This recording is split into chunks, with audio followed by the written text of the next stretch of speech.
বর্তমানে কিন্তু আইফোন 11 থেকে শুরু করে এর উপরে যেসব মডেলগুলো আছে সেই সব মডেলগুলোতে কিন্তু iOS 27 এর একটি নতুন আপডেট অর্থাৎ ডেভেলপার বেটা ভার্সন 1 কিন্তু পাওয়া যাচ্ছে। এখন আপনাদের অনেকেই প্রশ্ন থাকতে পারে, এই iOS 27 এর বেটা ডেভেলপার ভার্সনটা আমাদের ফোনে ইনস্টল করা কি বুদ্ধিমানের কাজ? আজকে ভিডিওতে আমি এই বিষয়টা নিয়ে আলোচনা করব এবং ইনশাআল্লাহ 100% সঠিক ইনফরমেশন দেওয়ার চেষ্টা করব। আচ্ছা, iOS কিন্তু একটা আপডেট 3টা ভার্সনে তারা কিন্তু পাবলিক করে। এখন কিন্তু জুন মাস চলতেছে। এখন আপনাদেরকে যেই আপডেটটা অ্যাপল দিয়েছে সেটা হলো ডেভেলপার বেটা ভার্সনের আপডেটটা, অর্থাৎ এটা হলো ডেভেলপার বেটা ভার্সন 1। এখন এটা আপনাদের ফোনে ইনস্টল করবেন কিনা, সো এক্ষেত্রে আপনাদেরকে বেশ কিছু স্টেপের কথা জানতে হবে। সো স্টেপগুলো কি কি? অ্যাপল যখন একটা iOS আপডেট আনে তখন কিন্তু সে 3টা ভার্সনে আনে, অর্থাৎ প্রথমটা হলো ডেভেলপার বেটা ভার্সন 1। এটা কাদের জন্য? এটা হলো যারা আইফোনের অ্যাপগুলো তৈরি করে তাদের জন্য। অর্থাৎ ডেভেলপার কাদের বলা হয়? যারা সফটওয়্যার তৈরি করে, যেরকম টিকটক যারা তৈরি করেছে বা ফেসবুক যারা তৈরি করেছে তাদেরকে কিন্তু ডেভেলপার বলা হয়। অর্থাৎ এটা একটা পরীক্ষামূলক ভার্সন, অর্থাৎ অ্যাপল এই ভার্সনটা তাদের দিয়ে পরীক্ষা চালায়, চালানোর পরে তারা আবার আরেকটা ভার্সন প্রকাশ করে। এখন যে আপনাদের চলতেছে এটা হলো ডেভেলপার বেটা ভার্সন 1। জুলাই মাসে কিন্তু আপনাদের আরেকটা ভার্সন দেওয়া হবে, সেটা হলো পাবলিক বেটা ভার্সন, অর্থাৎ iOS 27 এর কিন্তু দ্বিতীয় ধাপে প্রকাশ করা হয় পাবলিক বেটা ভার্সন। সেখানে সাধারণ মানুষের জন্য এটা প্রকাশ করা হয়, অর্থাৎ এটা সবাই ইউজ করতে পারে। স্টেবল ভার্সন অর্থাৎ চূড়ান্ত অফিসিয়াল ভার্সন। সো এটা iOS 27 এর চূড়ান্ত স্টেবল অফিসিয়াল ভার্সনটি আপনাদের সামনে আনা হবে সেপ্টেম্বরে, যখন তারা নতুন একটি ফোন রিলিজ করবে।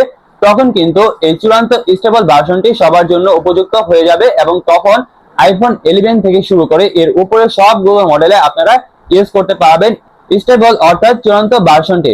সো এখন আমরা আলোচনা করব যে এখন যে বেটা ভার্সন 1 রয়েছে এবং কিছুদিন পরে কিন্তু সাধারণ মানুষ অর্থাৎ সবার জন্য পাবলিক বেটা ভার্সনটি প্রকাশ করা হবে। সো এই দুইটা ভার্সন আপনাদের ফোনে ইনস্টল করবেন কিনা?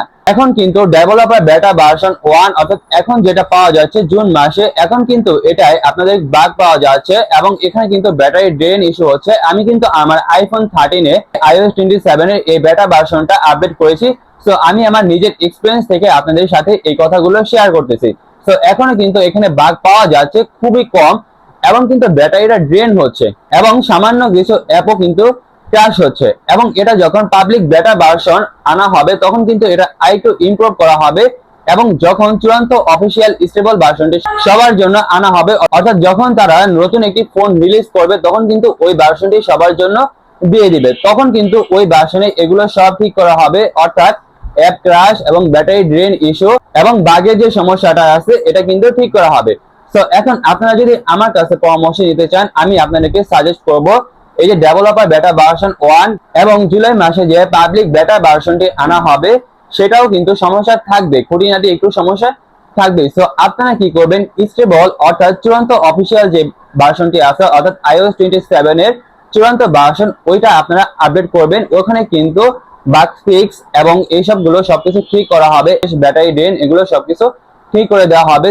আশা করি আপনারা সবাই বুঝতে পারছেন। এবং সবচেয়ে মূল কথা হলো, এখন যদি আপনি আপডেট দেন, অর্থাৎ এখন যে বেটা ভার্সনটা চলতেছে ডেভেলপার বেটা ভার্সন, এখন যদি আপনি আপডেট দেন, এখন যদি আপনার ফোনে কোনো সমস্যা হয় তাহলে কিন্তু আপনার চূড়ান্ত স্টেবল ভার্সনটি আসা পর্যন্ত অপেক্ষা করতে হবে। যখন আপনি চূড়ান্ত স্টেবল ভার্সনটি আপডেট করবেন তখন কিন্তু এই সমস্যাটি ঠিক হয়ে যাবে।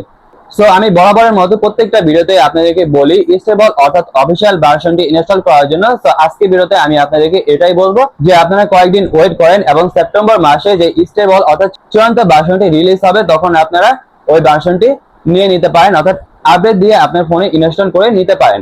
এবং iOS 27 এ কিন্তু বেশ কিছু নতুন ফিচার যুক্ত হয়েছে, যেখানে কিন্তু ক্যামেরায় বড় পরিবর্তন এনেছে এবং কিন্তু আপনি ছবির অবজেক্ট অর্থাৎ সবকিছু মুছে ফেলতে পারেন, অর্থাৎ ক্যামেরায় বড়সড় একটা পরিবর্তন এনেছে। এবং কিন্তু আপনার অ্যাপে যে ওপেন এবং ক্লোজের সময়টা যে ব্যয় হয় সেটাও কিন্তু তারা কমিয়ে এনেছে। সো এসব নিয়ে কিন্তু আমি আরেকটা ভিডিও দিব। সবাই আমাদের এই ইউটিউব চ্যানেলটিকে সাবস্ক্রাইব করে রাখবেন এবং আপনি যদি ফেসবুক পেজ থেকে ভিডিওটি দেখে থাকেন তাহলে ফেসবুক পেজটিকে এবং টিকটক থেকে দেখে থাকলে টিকটকে ফলো করে দিবেন। তাহলে কিন্তু আপনি ওই যে আরেকটি ভিডিও দিব যে অর্থাৎ ম্যানুয়ালি একটি ভিডিও দিব যে কি কি পরিবর্তন আনলো, সেই ভিডিওটা কিন্তু আপনারা পেয়ে যাবেন। এবং আমি কিন্তু বরাবরের মতো প্রত্যেকটা আপডেট আপনাদের সামনে বিস্তারিত ভাবে তুলে ধরি এবং আইফোনের টিপস এন্ড ট্রিক্স এর ভিডিওগুলো শেয়ার করে থাকি। সো আপনারা আমাদের এই ইউটিউব চ্যানেলটিকে সাবস্ক্রাইব করে রাখতে পারেন। সো এই ছিল আমাদের আজকের ভিডিও। দেখা হবে পরবর্তী ভিডিওতে। তাহলে আপনাদের সবার সুস্থতা কামনা করে আজকের এই ভিডিও থেকে আমি এখানেই বিদায় নিচ্ছি। দেখা হবে অন্য কোনো ভিডিওতে। আল্লাহ হাফেজ।